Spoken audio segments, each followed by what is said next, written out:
name is Caitlin. I'm going to be doing a postpartum assessment.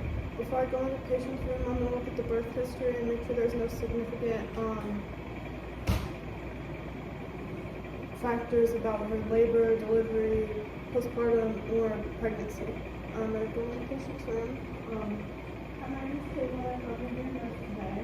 Is it okay if I do a postpartum assessment on you? Yes.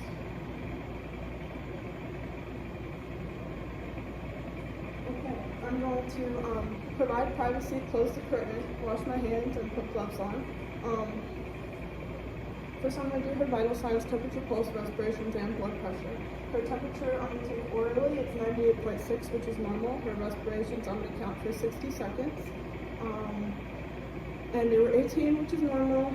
Her pulse, I'm going to count for 60 seconds, and it was 80, which is normal. And her blood pressure was 120/80, which is normal. So first I'm going to do assess her breasts. Is it okay if I look at your breasts? Yes.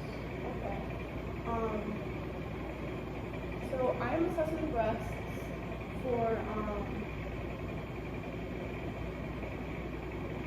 before I do that, I'm going to ask you, are you breastfeeding or bottle feeding? Bottle feeding. Okay, so I'm not going to be palpating the breast because I don't want to stimulate milk to come in, but I will be assessing them. I'm going to look at the nipples. They are not red, they're not bleeding, there's no cracks, there's no ulcers, and the skin is intact, which are all good. I'm looking for signs of engorgement and mastitis. Those would be like redness, swelling. Mastitis would come with a fever. She did not have a fever though, which is a good sign. She does not have any of those signs.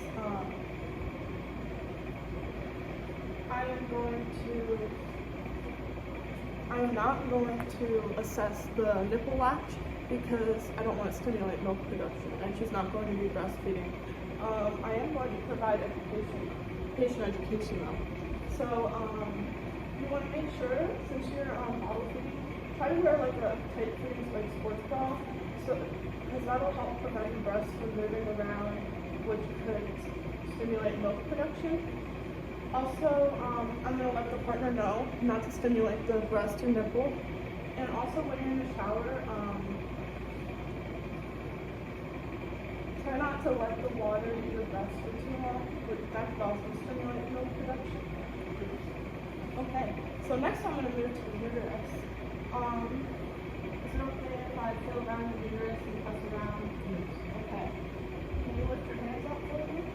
Thank you.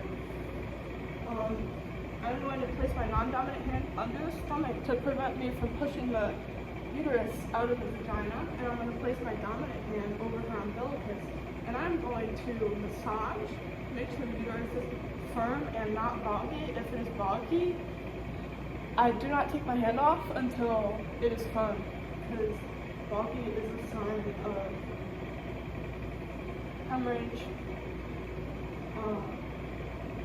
I'm also making sure that her uterus is in the line, and her uterus is about D-1 right now, which is normal.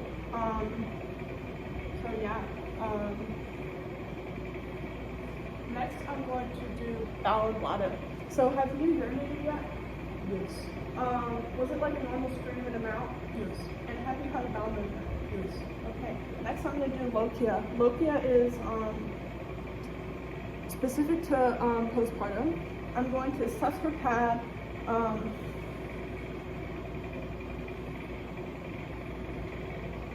I'm looking at the amount and the appearance. She should have lochia rubra because she's about 4 hours postpartum. She does. It is red with small clots, which is normal. For the amount, it is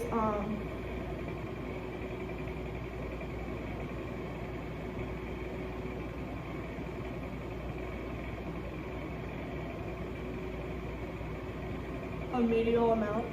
It is 4 to 6 inches, and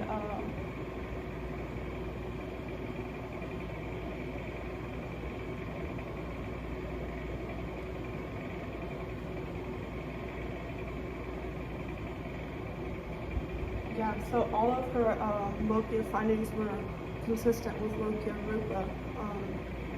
Next, I'm going to be doing episiotomy or lacerations. I'm going to assess her perineum for any redness, edema, ecchymosis, bruising, which is bruising, drainage, or and accommodation. She did not have an episiotomy, and she did not tear, so I'm not going to be assessing healing. But she has some redness, which is normal, and a little bit of swelling, which is normal. No drainage and no bruising. Yeah.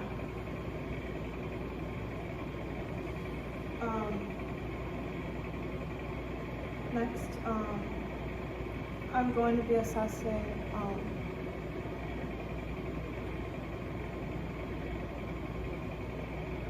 Pullman sign, which is not evidence-based anymore, so I'm going to just be assessing for blood clots, like normal. I'm looking for redness, heat,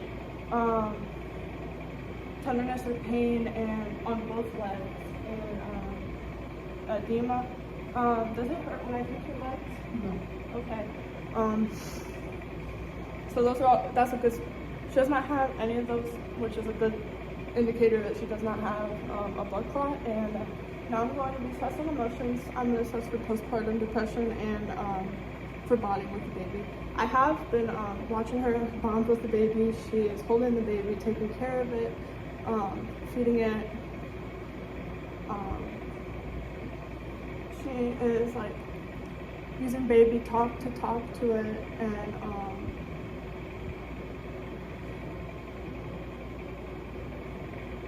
paying attention when it smiles.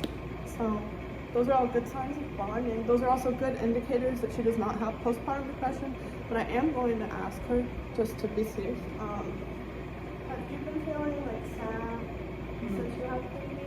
No. What about like suicide? No. Okay. So she did say no. I'm gonna continue to keep an eye on her as well. And then the bonding is also a good sign that she does not have postpartum depression. Next, Rogan. For Rogan, she does have B negative blood, and she did have a dose of Rogan while she was pregnant, but we did give her another one because her baby did have B positive blood. So that's all. I'm just gonna help her get dressed, cover her back up, ask her if she needs anything. Do you need anything right now? No. Okay. I'm gonna give her the call light, and that is all. Thank you.